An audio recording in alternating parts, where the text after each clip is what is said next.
Hi, I'm Coach Danny, and today's lesson is Teamwork in Sports, Kansas State University. So, at the end of this lesson, you will be able to answer this question: can teamwork beat talent in a game, and how?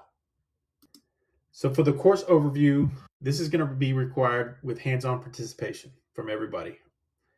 Understanding teamwork, we're going to develop communication skills, we're going to put it together, we're going to provide each other some reflection and feedback, and then I'll have some final words for you.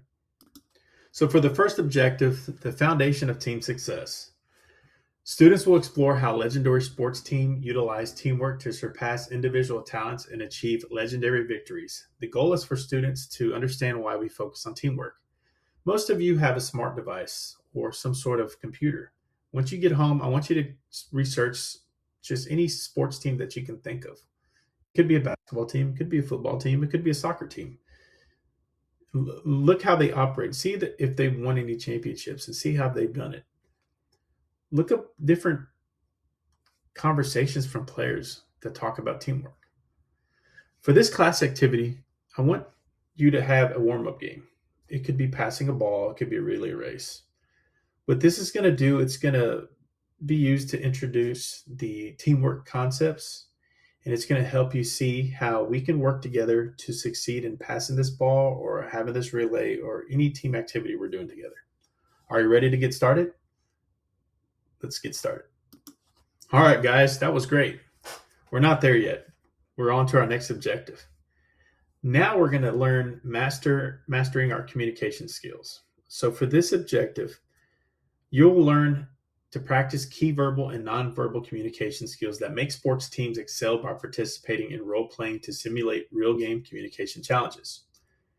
If I do have any sports fans inside this class, if there's any baseball fanatics, I want you to think about the signals the catcher gives the pitcher. That's a method of communication. I want you to think about the coach at third base or first base that grabbing their hands, rubbing their shoulders. That's another method of communication. It's not just verbal communication. It's also nonverbal. Not necessarily sign language, so let's not get silly. However, there's different techniques that sports teams use all the time to provide signals. If you ever watch a college football game, the Kansas State Wildcats, you'll see assistants on the sideline holding signs up. They have emojis or they have words on those signs. Those signs are key words and communication things that the team uses to give the players on the field, or just simply saying and talking to one another. So for this class activity to help you develop these communication skills, we're going to do a series of role-playing exercises where students can carry out scenarios requiring strategic communication under pressure. Are you ready to get started? Let's go.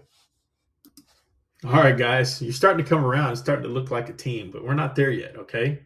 So now we're going to go ahead and put all of what we've learned with the warm-up game and the communication skill scenarios, and we're going to put it together, okay? This objective is we'll apply those skills in a live scrimmage.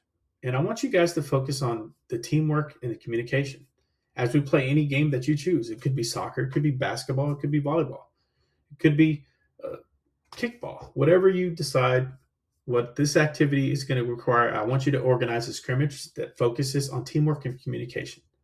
Are y'all ready to get started? Let's see it. Wow, you guys are awesome. Y'all are doing great. I saw a lot of communication. I saw some great effort and teamwork. You guys are coming together. Go ahead and sit down, get you something to drink. All that running and moving, that's what's great about sports is you get to stay active. Not only is it fun, you can stay healthy and just participating in sports. So now we're going to sit down for this next objective. We're going to sit down and we're going to reflect, okay? We're going to take a moment to reflect on the experiences that we just experienced or shared with the warm-up game, the communication, the live scrimmage. And I want you to think about what strategies worked and what can we do better next time. So for this activity, go ahead and gather around, get your teammates, get your classmates, and share your thoughts and share your experiences with those scrimmages.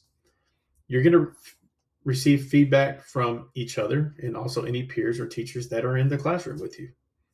Ready to get started? Let's go. I heard a lot of great feedback there, guys. Good job with that. So in final, let's put this all together, and let me leave you with some words of wisdom. Remember that question I asked you at the beginning of class? Well, the answer is yes. Teamwork can beat talent in a game because players who communicate, they trust each other, and work together are more often successful than individuals relying on talent. Teamwork is important not only in sports, but also in everyday life. Working together, communicating, and supporting others can help people succeed in school, relationships, jobs, or personal goals. So always remember, a team can beat any one person. All right, guys, that's going to do it for today's lesson. I hope you've learned something today. And always remember, teammates, teamwork can conquer anything. We'll see you at the next sports lesson. Go Cats.